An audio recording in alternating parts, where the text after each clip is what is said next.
Hello les investisseurs, j'espère que vous allez bien et bienvenue dans ce nouvel épisode dans lequel on va reparler d'Air Liquide.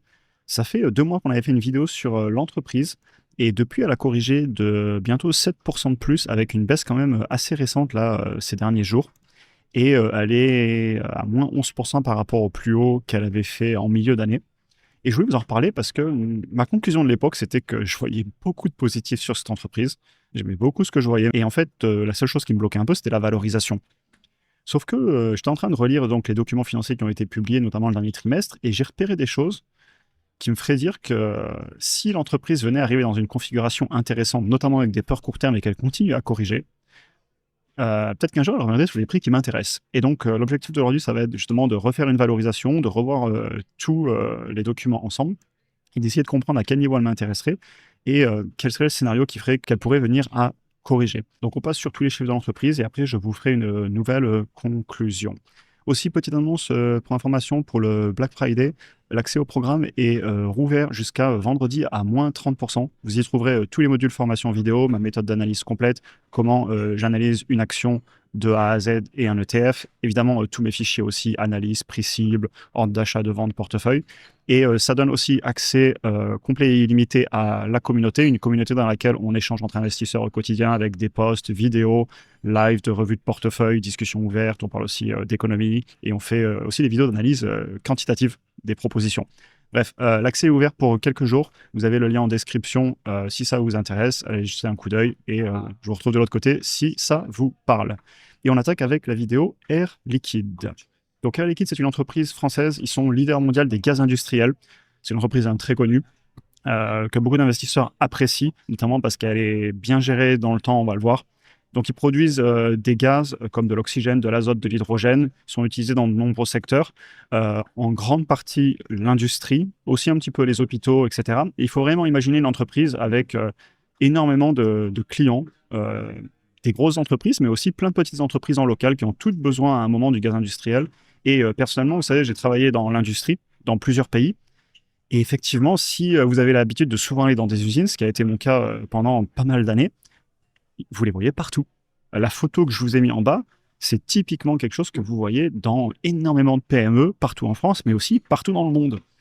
Et c'est un business, en fait, tranquille, qui paye son dividende, comme on va le voir, qui augmente son chiffre d'affaires doucement dans le temps. Et d'ailleurs, on va parler de chiffre d'affaires parce qu'il corrige en ce moment.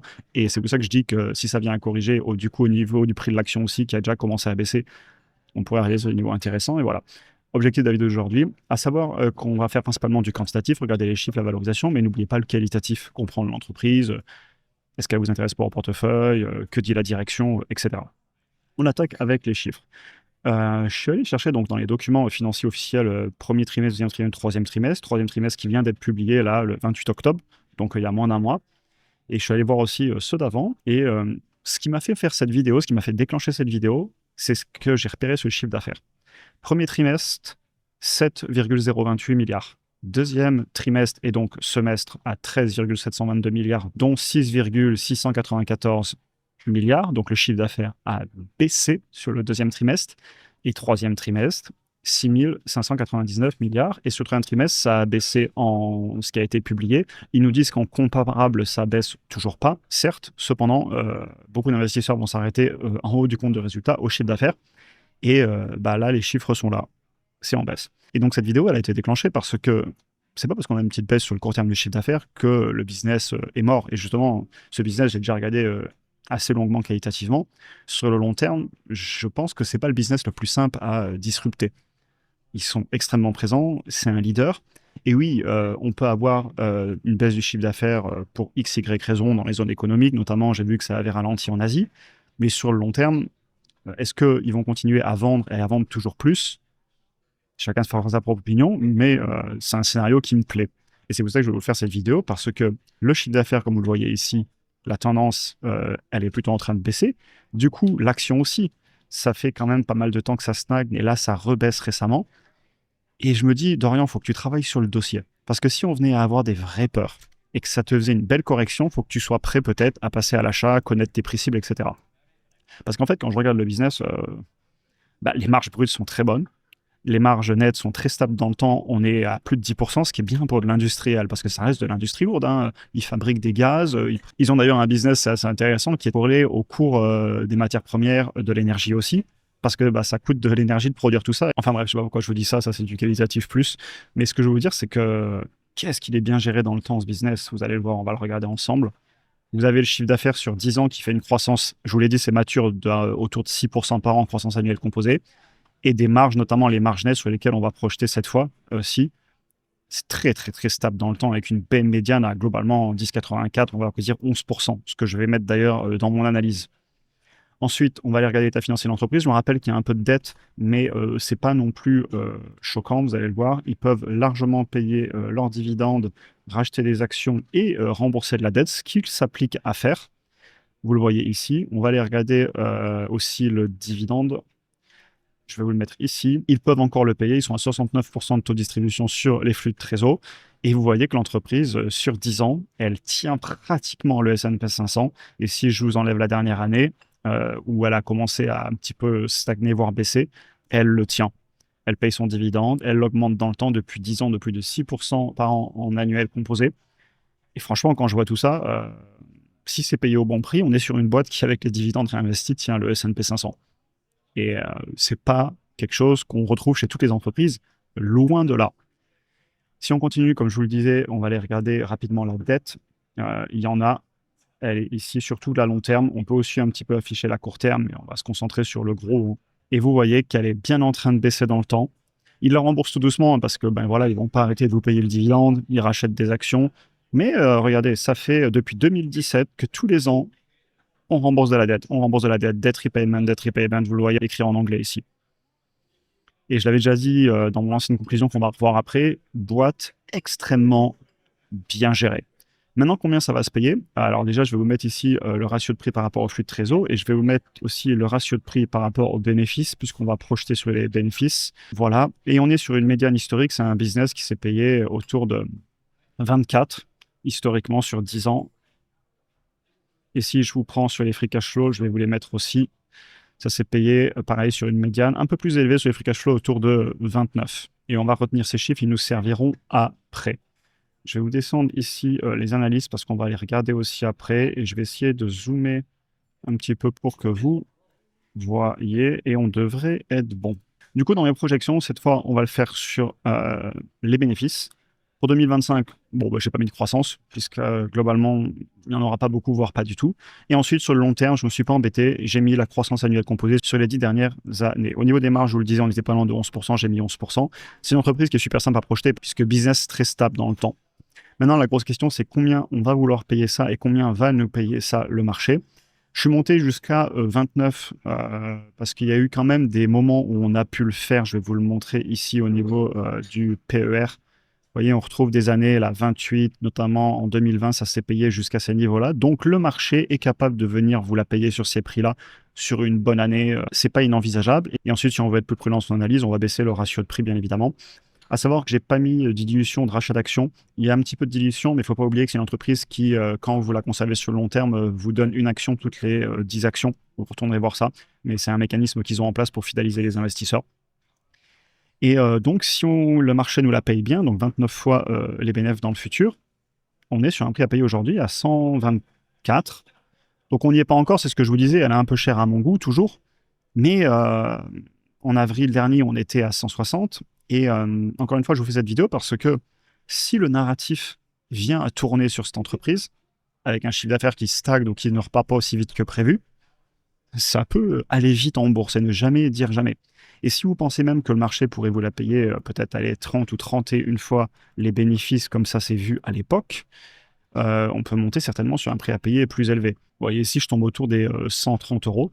Et si vous mettez plus de croissance, par exemple autour des 7%, pareil, ça vous monte le prix. Donc chacun fera ses propres hypothèses. Personnellement, j'aime bien être conservateur. On peut aussi regarder ce que pensent les analystes. Ils nous voient en 2030 avec 34 milliards de chiffre d'affaires. Et je suis à 37. Donc, vous voyez, ils sont comme moi, hein. Ils voient plutôt autour des 6% de croissance sur le chiffre d'affaires, voire même moins. Je tombe à 36 milliards, donc j'ai un peu plus de chiffre d'affaires qu'eux. Et le bénéfice par action, il tombe à 11. Et je suis à... Ok, je suis à 6. Qu'est-ce qu'ils ont fait? Soit ils m'ont mis un énorme rachat d'actions, Je doute, surtout que sur le long terme, je vais vous le montrer, la tendance est plutôt à la hausse. Vous le voyez ici. Ils nous ont dû nous mettre des marges énormes, plutôt autour des 18 de marge nette pour tomber sur un bénéfice par action à 11. Ouais, c'est ça. Ça me paraît énorme. Et ça nous fait un prix à payer à 210 euros. Si je nous mets à 29 fois dans les 203, et ils sont à 201. Je ne sais pas où ils me sortent ces marges. À moins qu'ils nous invitent au rachat d'actions, c'est possible. Je ne suis pas dans leur tête, je ne sais pas exactement ce qu'ils ont mis. Mais ça me paraît beaucoup d'aller chercher de telles marges, hein. Alors après, encore une fois, c'est avec des analystes. Et d'ailleurs, ça peut être rigolo à suivre dans le temps. Et c'est pour ça que j'aime bien les vidéos, parce que si je refais une vidéo dans 6 mois, là, ils nous ont mis à 201 euros. Si l'entreprise continue à baisser, je vous garantis qu'ils vont vous faire baisser le prix moyen à payer, parce que c'est normal, ils sont, de par leur métier, de par des formations professionnelles, ils font des price target court terme, et le plus proche ils sont du prix actuel de l'entreprise, le mieux pour eux. Mais bon, voilà, on va pas passer plus de temps là-dessus. Eh ben, écoutez, on va passer à ma conclusion. C'est une très belle entreprise, diversifiée géographiquement, bien gérée historiquement, ça se voit. En ce moment, le chiffre d'affaires a un petit peu de difficulté. Et c'est tout l'objectif de cette vidéo, de dire que si ça venait à créer une opportunité, je ne serais pas contre. Entreprise mature, accès rendement, avec une position de leader. C'est un très beau business qui ne sera pas si simple que ça à disrupter. J'aime beaucoup le business, au bon prix évidemment, on va en reparler. Je comprends l'intérêt selon le profil investisseur, et même pour moi, hein, c'est ce que je vous ai écrit en dessous. C'est pas trop mon style au départ, car ça manque un peu de croissance à mon goût, mais ça m'empêche pas d'en parler en vidéo. Et si la valo s'écroule, ne jamais dire jamais, parce que j'ai rentré les entreprises en portefeuille avec moins de croissance, surtout quand la valo m'a dit, bah ouais, il y a un moment, t'y vas. Prenez un LVMH, on n'est pas sur du 15-20% de croissance, c'est un business qui fait du 8-10% sur le long terme. Mais quand le prix était bon, je l'ai rentré et aujourd'hui, bon, elle est repartie à la hausse, tant mieux. Ça aurait pu durer la baisse. Mais ne jamais dire jamais en bourse et je peux me retrouver à acheter des dossiers plus matures. Ça ne me dérange pas. On a donc une bonne gestion historique de la direction, ce qui est très important pour moi. Ça se voit, ils gèrent bien le dividende, ils remboursent de la dette, ils font les choses pour moi qui vont dans le bon sens. Attention au chiffre d'affaires qui ralentit, à la dette quand même, vérifier que sur le long terme elle continue à baisser. Bonne nouvelle, les marges, je regardais quand j'étais en train de préparer cette vidéo, les marges sont bien, elles sont même en train de monter un petit peu et ils en parlent. Croissance annuelle composée de 10 ans sur le long terme, marge stable, dividende croissant, franchement rien à dire, très beau business. Valorisation historiquement toujours un peu haute à mon goût, mais les choses vont très vite en bourse, surtout si on a un changement de narratif. Et là on a quand même baissé de 10% en quelques mois. On a vu 5, 6, 7% en 2 mois, selon quand est-ce que vous mesurez sur le graphique. Et pour justifier le prix actuellement, il faudrait que la croissance reparte. Ou l'autre manière de justifier cet achat, bah, c'est si ça corrige. Et c'est pour ça que je voulais faire cette vidéo. Et selon les hypothèses, on est déjà pas loin d'un bon prix. Vous avez vu, j'arrive à monter à 130, peut-être même 140 euros avec des hypothèses assez optimistes. Personnellement, j'aime bien payer les entreprises pas trop cher. En tout cas, c'est ma façon de faire. Mais les choses peuvent aller vite en bourse, comme je vous le disais. Et donc, je vais clairement continuer à suivre le dossier parce qu'il ferait partie de ma shortlist. Je ne suis pas du tout surpris de la performance sur le long terme. Je comprends que certains l'aient en portefeuille. Et si ça corrige, je n'hésiterai pas à en reparler parce que on n'est pas si loin que ça. On n'y est pas encore. Mais vu ce qui se passe, là, je vous l'ai montré sur le chiffre d'affaires. Faites pas dire ce que j'ai pas dit, hein, attention, évidemment. Ça peut très bien repartir. Et dans ce cas-là, bravo à ceux qui sont dessus. Mais ça peut très bien aussi continuer à baisser. Et dans ce cas-là, ce sera avec plaisir que j'en reparlerai. J'espère que la vidéo vous aura intéressé. En tout cas, j'ai passé pas mal de temps à la préparer et à vraiment réfléchir ce que je voulais dire, à la tourner un petit peu d'une nouvelle façon. Un peu comme celle d'hier aussi, que j'avais trouvé très intéressante, qu'on avait fait sur Dassault Systèmes. Voilà, j'espère que ça vous a intéressé en tout cas. Pour ceux qui veulent nous rejoindre, comme je vous disais, vous avez les liens en description. Je vous souhaite une excellente journée et à très bientôt pour un prochain épisode. Bonne journée à tous.